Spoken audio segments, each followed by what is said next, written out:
സുരേഷ് കുമാർ. അദ്ദേഹം കേരളത്തിലെ ബഹുമാനായിട്ടുള്ള മന്ത്രിയാണ്, MLA ആണ്. സ്വാഭാവികമായിട്ട് അദ്ദേഹം കീപ്പ് ചെയ്യേണ്ട കുറച്ച് മാന്യതകളുണ്ട്. ജനാധിപത്യം ഒന്ന് നാഴികക്ക് 40 വട്ടം പറഞ്ഞിട്ടായില്ല. ആ ജനാധിപത്യത്തിനൊരു മര്യാദ ഉണ്ടാകണം. ആ മര്യാദയെ കുറിച്ച് നിങ്ങൾ പൊതുസമൂഹത്തിനെ പഠിപ്പിക്കുന്ന വ്യക്തികളാണല്ലോ. ആ വ്യക്തികളോട് പറയാനുള്ളത്, ഭാരതീയ ജനതാ പാർട്ടി എന്ന് പറയപ്പെടുന്ന രാഷ്ട്രീയ സംഘടന ഇന്ത്യ മഹാരാജ്യം 3ാം ടേമും ഭരിച്ചുകൊണ്ടിരിക്കുമ്പോൾ തൃശൂർ ജില്ലയിൽ നിന്ന്, തൃശൂർ പാർലമെന്റൽ മണ്ഡലത്തിൽ നിന്ന് ജനങ്ങൾ തെരഞ്ഞെടുക്കപ്പെട്ട വ്യക്തിയാണ് ബഹുമാനനായിട്ടുള്ള കേന്ദ്രമന്ത്രി ശ്രീ സുരേഷ് ഗോപി എന്ന് പറയപ്പെടുന്നത്. ചോദിച്ചോട്ടെ സർ, നിങ്ങൾ സുരേഷ് ഗോപിയെ തെരഞ്ഞെടുപ്പ് കാലത്ത് സ്റ്റേജിൽ ഒരു ദിവസം നിങ്ങളുടെ LDFന്റെ പ്രോഗ്രാം നടക്കുന്ന സമയത്ത് നിങ്ങൾ റംസാൻ നോമ്പുമായി ബന്ധപ്പെട്ട് പറഞ്ഞു, തരിക്കഞ്ഞ് കുടിക്കുമ്പോൾ നക്കി കുടിക്കുന്നു എന്ന് പറഞ്ഞു. ഇപ്പൊ നിങ്ങൾ സുരേഷ് ഗോപിയെ തൊപ്പിയെ കുറിച്ച് തൃശൂർകാർ സഹിക്കട്ടെ, ഞാൻ തെരഞ്ഞെടുപ്പിന് മുമ്പ് പറഞ്ഞതല്ലേ, തൃശൂർകാർ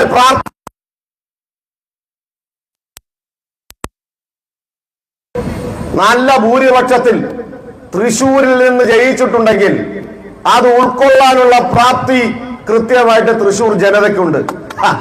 ഗണേശ, സുരേഷ് ഗോപി കഞ്ഞിയല്ലേ നക്കി കുടിച്ചുള്ളൂ. ഗണേശന്റെ കഥ ഞാൻ ഈ പരസ്യമായി പറയണ്ടല്ലോ, കൂടുതൽ ചർച്ചയിലേക്ക് കൊണ്ടുപോകാതിരിക്കുകയാണ് നല്ലത്. അങ്ങനെയാണെങ്കിൽ യോഗത്തിൽ പറയണോ, മുകേഷ് എന്ന് പറയപ്പെടുന്ന അപ്പുറത്തിരിക്കുന്ന MLA അല്ലേ, ഓന്റെ വേഷങ്ങളും ശൈലികളും ഒന്ന് പറ. എന്തിനാണ് നിങ്ങൾ സുരേഷ് ഗോപിക്ക് നേരെ വ്യക്തിപരമായിട്ടുള്ള ആരോപണങ്ങൾ ഉന്നയിക്കുന്നത്? എന്തിനാണ് കേന്ദ്രമന്ത്രിയായിട്ടുള്ള ജനമെടുത്ത ഒരു MP എന്ന രീതിയിൽ കൃത്യമായി പ്രവർത്തിക്കുന്ന ആ സുരേഷ് ഗോപിക്ക് നേരെ നിങ്ങൾക്ക് എത്ര ആക്രോശം? എന്താണ് നിങ്ങൾക്ക് എത്ര വൈരാഗ്യം? നിങ്ങളെ ഏതെങ്കിലും തരത്തിലുള്ള വ്യക്തി വൈരാഗ്യം തീർക്കാനുള്ള മേഖലയായിട്ട് നിങ്ങളുടെ രാഷ്ട്രീയ മേഖലയെ ഉപയോഗിച്ചുകൊണ്ട് ഭാരതീയ ജനതാ പാർട്ടിയുടെ MP-യെയും കേന്ദ്രമന്ത്രിയെയും ബഹുമാന്യനായിട്ടുള്ള സുരേഷ് ഗോപിയെയും അനക്ക് എന്തും പറയാമെന്ന് വിചാരിച്ചാൽ കേരളത്തിൽ അങ്ങാടി അന്നെ കുറിച്ചും പറയില്ല. പിന്നെ ഇതൊരു തട്ടിപ്പും കൂടിയാണ് ഗണേശേട്ടൻ്റെ. എന്താണെന്നറിയാമോ, നിങ്ങളുടെ പത്തനാപുരം ഗണേശേട്ടൻ്റെ ഒരു തട്ടിപ്പ് ഓനാരിപ്പം മാന്തുന്നില്ല. പണ്ട് അച്ഛനുള്ള സമയത്ത് പത്തനാപുരത്ത് ഇതിനെ ജയിപ്പിച്ചു കൊണ്ടുവന്ന സമയത്ത് സുരേഷ് ഗോപിയുടെ അച്ഛൻ വീട്ടിലിരിക്കുന്ന സമയത്താണ് തോന്നുന്നു ഇദ്ദേഹത്തിന്റെ അച്ഛൻ ജയിലിൽ കിടന്നിരുന്നത്. എനിക്കറിയില്ല കേട്ടോ, മരിച്ചുപോയ ആ സമയം വ്യത്യാസം ഉണ്ടാവും. അപ്പോ ഓനെ മന്ത്രിയാക്കിയ സമയത്ത് സിനിമാ നടനൊക്കെയാണല്ലോ, കാണാനൊക്കെ കൊള്ളാം, 3-4 കിലോ അരിയൊക്കെ കൊള്ളും, ഗംഭീരമായി പോകുന്നുണ്ട്.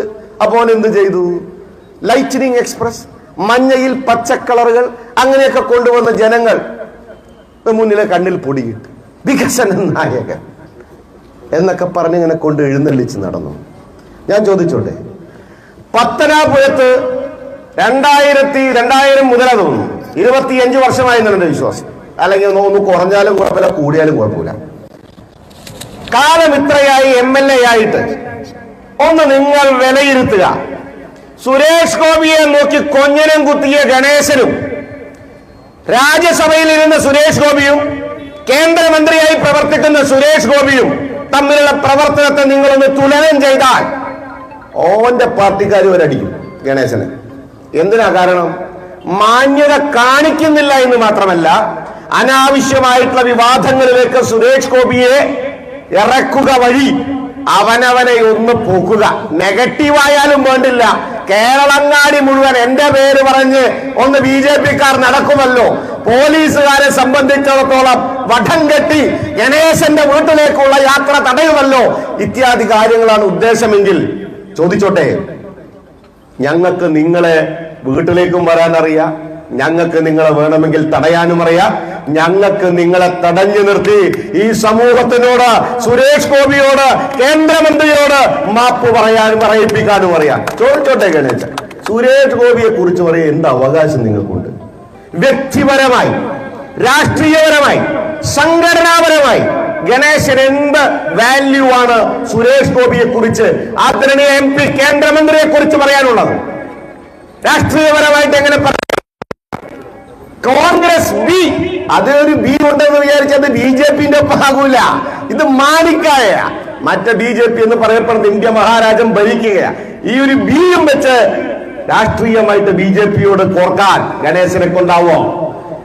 രണ്ട് മന്ത്രി എന്ന തലത്തിൽ, നിങ്ങൾ MP എന്ന തലത്തിൽ ബഹുമാനായിട്ടുള്ള സുരേഷ് ഗോപി നടത്തിയ പ്രവർത്തനങ്ങൾ തുടരാൻ ചെയ്യാൻ നമുക്ക് അക്കമിട്ടുണ്ടെങ്കിൽ പത്തനാപുരത്ത് ഒരു വേദി ഉണ്ടാക്കാം. ഞങ്ങൾ BJPയുടെ പ്രതിനിധികൾ 6 വർഷക്കാലം സുരേഷ് ഗോപി രാജ്യസഭയിൽ ഇരുന്ന സമയത്തും ഇന്ന് ലോക്സഭയിൽ ഇരിക്കുന്ന സമയത്തും അദ്ദേഹം ചെയ്തു വെച്ചിട്ടുള്ള ഓരോ പ്രവർത്തനങ്ങളും ഞങ്ങൾ അക്കമിട്ട് നിരത്താം. ഈ MLA ആയിരിക്കുന്ന സമയത്ത് അന്റെ സ്വന്തം നാട്ടിൽ അന്നെ കൊണ്ടായ കാര്യം ഇനിയും പറ. എന്നിട്ട് ഏതാണ് തുലാസിൽ ഇരിക്കുന്നതെന്ന് ഗണേശൻ നമുക്ക് നോക്കാം. ഗണേശ, സുരേഷ് ഗോപി ജനങ്ങളിലേക്ക് ഇറങ്ങിച്ചെന്നത് പണിയെടുത്ത് അവനവന്റെ വിഹിതം കൃത്യമായി ജനങ്ങളിലേക്ക് എത്തിച്ചിട്ടാ. അത് സഹായസുമായി എത്തിയിട്ടാ. അത് രാജ്യസഭ MP എന്ന രീതിയിലും, അതിനു മുമ്പ് നല്ലൊരു മനുഷ്യൻ എന്ന രീതിയിലും, അതിനു മുമ്പ് ഈ സമൂഹത്തിലെ ജീവിക്കുന്ന വ്യക്തി എന്ന രീതിയിൽ കൃത്യമായി പല വിഷയങ്ങളും അദ്ദേഹം ഇടപെട്ടത് രാഷ്ട്രീയ ലാക്കോട് കൂടിയല്ല. അദ്ദേഹത്തിന്റെ അച്ഛന് ജനങ്ങളെ സുരേഷ് ഗോപിയോട് പറഞ്ഞു. അദ്ദേഹത്തിന്റെ അച്ഛനും പരമാവധി സഹായിച്ചു. ബഹുമാനരായിട്ടുള്ള ബാലകൃഷ്ണപിള്ള സാർക്കും ജനങ്ങളെ സഹായിക്കണമെന്നുണ്ടായിരുന്നു. അതിനിപ്പം വിതച്ച വിത്തുകളെ സഹായിച്ചിട്ട് ഓന് നാട്ടുകാരെ സഹായിക്കാൻ സമയമില്ല. ഓൻ വിതക്കണ വിത്തുകൾ ഇങ്ങനെ സഹായിച്ച് രക്ഷപ്പെട്ട് നടത്തുകയല്ലായിരുന്നു. ഞങ്ങളെ കൊണ്ട് കൂടുതൽ പറയിപ്പിക്കണ്ട. ലിപ്സ്റ്റിക് ഇട്ട ഈ കവളനെ കുറിച്ച് ഞങ്ങൾ ചർച്ച ചെയ്യുന്നില്ല. വീട്ടിൽ വന്ന സമയത്ത് ഉണ്ടായ പ്രശ്നത്തെ കുറിച്ച് ഞങ്ങൾ പറയുന്നില്ല. സാഷ്ടാംഗ പ്രണാമം ചെയ്തത് കൊട്ടാരക്കര ഗണപതിയുടെ അടുത്തല്ല. നിങ്ങൾ മനസ്സിലാക്കിക്കോ. ആഫീസിൽ വന്ന ആ വ്യക്തിയുടെ കാൽക്കൽ വീണത് അത് ഗണപതിയാണെന്ന് കരുതിയിട്ടല്ലോ. എന്തിനാണെന്ന് കൃത്യമായിട്ട് അറിയാലോ. സ്വാഭാവികമായിട്ട് ഞങ്ങൾ ആ വിഷയം ഈ പൊതുസമൂഹത്തിൽ ഇങ്ങനെ അരച്ച് പറയാത്തത്, ലൂസിഫർ എന്ന് പറയപ്പെടുന്ന സിനിമ ഇന്ന് ഞങ്ങൾക്ക് എതിരെ നിങ്ങൾ പ്രവർത്തിക്കുന്ന സംഭവമായിട്ട് നടക്കുന്നുണ്ടാവാം. സിനിമാ മേഖലയൊക്കെ കൊണ്ട് നിങ്ങൾ BJPക്ക് മോശമായി പ്രവർത്തിച്ചു എന്നൊക്കെ നിങ്ങൾ പറയുന്നു. ആ സിനിമയിൽ ഒരു നടനുണ്ട്, മോഹൻലാൽ. ഓൻ പറഞ്ഞ കാര്യമാണ് സുരേഷ് ഗോപിയെ കുറിച്ച് പറയുമ്പോൾ എനിക്ക് ഗണേശനോട് പറയാനുള്ളത്. ആയതുകൊണ്ട് സുരേഷ് ഗോപിയെ കുറിച്ച് ചൊറിയാൻ വന്ന തിരിച്ച് ഞങ്ങൾ മാന്തി പൊളിക്കും. അത് താങ്ങാൻ ഗണേശനാകൂല. നിങ്ങൾ മനസ്സിലാക്കി. കുറെ മാധ്യമങ്ങളെ മുന്നിൽ നിർത്തി എന്റെ ഇളിച്ച ചിരിയും ചിരിച്ച് അതിപ്പോ ഞാനൊരു തൊപ്പിയെ കുറിച്ചല്ലേ പറഞ്ഞോളൂ. ഗണേശ, സുരേഷ് ഗോപി ഒരു സിനിമ അഭിനയിച്ച് കഴിഞ്ഞു പോരുമ്പോ ബഹുമാനായിട്ടുള്ള ഗണേശൻ ഒരു കാര്യം മനസ്സിലാക്കേണ്ടത്, സുരേഷ് ഗോപി ഒരു തൊപ്പി കൊണ്ടുപോകുന്നു. ഗണേശൻ കൊണ്ടുപോകുന്നത് തൊപ്പിയല്ലല്ലോ, ജീവനുകളല്ലേ. ഞങ്ങൾ ചർച്ച ചെയ്യണത് ആ രാഷ്ട്രീയത്തെ ഞങ്ങൾ ചർച്ച ചെയ്യാതെ ഞങ്ങളുടെ മാന്യതയാണ്. പൊതുസമൂഹത്തിന് മുമ്പിൽ പറയേണ്ടത് പറയാതിരിക്കുന്നത് അത് ഞങ്ങളുടെ കഴിവുകേടായി നിങ്ങൾ കാണരുത്. പൊതുസമൂഹത്തിൽ പല യാഥാർത്ഥ്യങ്ങളും ഞങ്ങൾ പ്രസംഗത്തിൽ മറച്ചു വെക്കുന്നത് കഴിവുകേടായി നിങ്ങൾ കാണരുത്. അത് ഞങ്ങളുടെ മാന്യത, ഞങ്ങളുടെ സംഘടന പഠിപ്പിച്ച മാന്യത. എന്റെ സംഘടന നിങ്ങൾ എന്താണ് പഠിപ്പിച്ചതെന്ന് നിങ്ങളിപ്പോ കാണിച്ചുകൊണ്ടേയിരിക്കും. നിങ്ങളുടെ സ്വന്തം പിതാവാണ് കേരള കോൺഗ്രസ് ബിയുടെ നേതാവായിട്ടുള്ള ബഹുമാനായിട്ടുള്ള ശ്രീ ബാലകൃഷ്ണപിള്ള ഈ കേരളത്തിനോട് മാധ്യമങ്ങളിലൂടെ വിളിച്ചു പറഞ്ഞത് എന്താ? ബഹുമാന്യനായ ഗണേശൻ എന്ന് തന്നെ ഞാൻ അഭിസംബോധന ചെയ്യട്ടെ. ആ ഗണേശൻ ഞാൻ ജീവിതത്തിൽ ചെയ്ത ഏറ്റവും വലിയ തെറ്റാണ്. എന്റെ ഭാര്യയോട് എനിക്ക് വിശ്വാസമില്ലാത്ത ഒരു പ്രശ്നമില്ലാത്തത് കൊണ്ടാ ഞാൻ ഉറപ്പിക്കുന്നു എന്റെ തന്നെയാണ്. പക്ഷേ തെറ്റുപറ്റിപ്പോയി. ഇത് പറഞ്ഞത് സുരേഷ് ഗോപിയുടെ അച്ഛനോ പൊതുസമൂഹത്തിലെ അച്ഛന്മാരോ അല്ല. അവനവന്റെ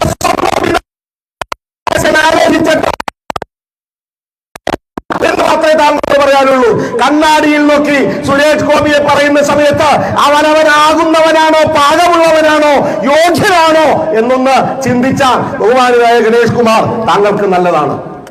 നിങ്ങളെക്കുറിച്ച് ഇങ്ങനെ മോശമായി പറയേണ്ടി വരിക, അതിനൊരു പ്രതിഷേധം നടത്തേണ്ടി വരിക, അതിന് ഈ തീച്ചൂട്ടത്ത് ഈ പാവങ്ങൾ ഇങ്ങനെ ട്രൗസറും ഷർട്ടും ഇട്ടിട്ട് പാവങ്ങളെ ജനങ്ങളെ സേവിക്കേണ്ട നീതിന്യായ സംവിധാനങ്ങൾ നിലനിർത്തേണ്ട പോലീസുകാർ വണ്ടിയിട്ട് തടഞ്ഞ് കയറും കെട്ടി ഇവന്മാരിനി അങ്ങോട്ട് ഓടിപ്പോയാൽ എന്റെ മക്കളുടെ ചോറും കഞ്ഞൂടി മുട്ടണ്ടല്ലോ എന്ന് കരുതി നിൽക്കേണ്ടി വരുന്ന ഗതികേടിലേക്ക് ഗണേഷ് കുമാർ അന്റെ വഴിവിട്ട നാക്കാണ് ഈ പ്രവർത്തനത്തിലേക്ക് എത്തിച്ചത്.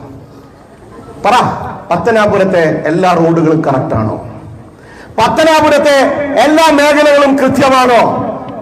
താങ്കൾ ഭരിക്കുന്ന മേഖല വളരെ കറക്റ്റാണോ?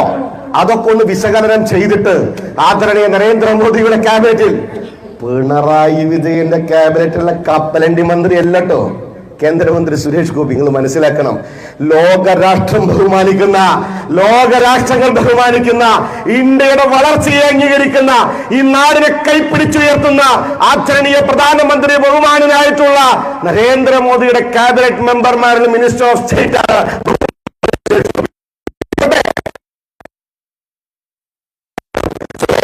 സമൂഹത്തെ സ്നേഹിക്കാൻ സാധിക്കുന്നു, സുരേഷ് ഗോപിക്ക് സമൂഹത്തിനോട് നീതി കാണിക്കാൻ സാധിക്കുന്നു. മറ്റൊരുത്തന്റെ പ്രയാസവും വിഷമവും സങ്കടവും ദുഃഖവും ദുരിതവും എന്റേതാണെന്ന് മനസ്സിലാക്കി അവനിലേക്ക് ഇറങ്ങിച്ചെല്ലാൻ സാധിക്കുന്നതും അത് സുരേഷ് ഗോപിയുടെ അച്ഛൻ മക്കളെ അങ്ങനെ വളർത്തിയത് കൊണ്ടാണ്.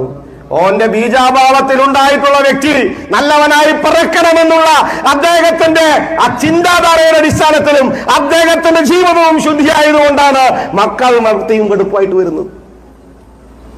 അപ്പൊ നിങ്ങൾ മോശമായത് എന്തുകൊണ്ടാണെന്ന് ഞാൻ പറയുന്നില്ല, അതെന്റെ സംസ്കാരവുമല്ല. മാന്യത എന്ന് പറയപ്പെടുന്നത് അത് പഠിക്കേണ്ടതാണ്. അങ്ങയുടെ വീട്ടിൽ നിന്ന് അത് പഠിപ്പിച്ചിട്ടുണ്ടാകുമെന്നാണ് ഞാൻ വിശ്വസിക്കുന്നത്. എന്തുകൊണ്ടോ, കുരുത്തം കൊടുക്കുന്ന നേരത്ത് ബാലകൃഷ്ണപിള്ള കുരുത്തം കൊടുക്കാൻ വിളിച്ചു അത്രേ. ഓൻ ആ നേരത്ത് ടോയ്ലറ്റിൽ പോയി, അപ്പൊ കേടേ കിട്ടിയുള്ളൂ. അതുകൊണ്ടാണ് ഈ സമൂഹം എന്ന് അനുഭവിക്കേണ്ടി വരുന്നത്. പത്തനപുരം കണ്ടി ഞാൻ ചോദിച്ചോട്ടെ, കേരളത്തില് ഒരു പിതാവ് പറയുന്നു മകൻ കള്ളനാണ്, ഒരു പിതാവ് പറയുന്നു എനിക്ക് തെറ്റുപറ്റിയതാണ് മകൻ, ഒരു പിതാവ് പറയുന്നു തന്റെ കേശം കെട്ടുകളെ കുറിച്ച് പറഞ്ഞാൽ TV ഓഫ് ചെയ്യേണ്ടി വരും, ഒരു പിതാവ് പറയുന്നു. അപ്പൊ അങ്ങനെയാണെങ്കിൽ നിങ്ങൾ ചെയ്യേണ്ടത് വിമർശിക്കുകയല്ല, ആ വീട് ഉമ്മർത്ത് പോയിട്ട് ഒരു കസാരിട്ട് വീട്ടിലേക്ക് തിരിഞ്ഞു നോക്കിയിട്ട് ബാലകൃഷ്ണപിള്ളേ എന്നൊരു വിളിയെ വിളിക്കുക, എന്നിട്ട് അങ്ങോട്ട് പറയാ തോന്നിയതാ പറഞ്ഞോ. അന്നെ കുറിച്ച് കാണാ കൂണ മുഴുവൻ പറഞ്ഞു നടന്ന എന്റെ അച്ഛൻ തന്നെയല്ലേ, അല്ലാണ്ട് സുരേഷ് ഗോപി അല്ലല്ലോ. പിന്നെ സുരേഷ് ഗോപി നോമ്പ് തുറയ്ക്ക് പോയ സമയത്ത് കരിക്കഞ്ഞി വെച്ച് കുടിച്ച അനക്കന്തോണ്ട് അന്റെ കുടുംബത്ത് വന്നിട്ടല്ലോ. ഓനെ ക്ഷണിച്ചവിടത്ത് പോയി, ഓൻ ആ പ്രവൃത്തിയിൽ പങ്കെടുത്ത് ആ സമൂഹത്തിന്റെ ഒപ്പം നിന്ന് അവർക്കൊപ്പം ഇരുന്ന് നോമ്പ് തുറ കൃത്യമായി അദ്ദേഹം ഭക്ഷണം കഴിച്ചാൽ അതിലെന്തിനാണ് ഗണേശന് കുഴപ്പം? ഗണേശൻ പൊക്കോ. ഈ ബന്ധക്കോസ്തുകാരുടെ സമ്മേളനത്തിൽ പോയിട്ട് നാമം ചൊല്ലിപ്പോ ഞങ്ങൾ എന്തെങ്കിലും പറഞ്ഞ ഇല്ലല്ലോ. Every person is A gift of God, A wonderful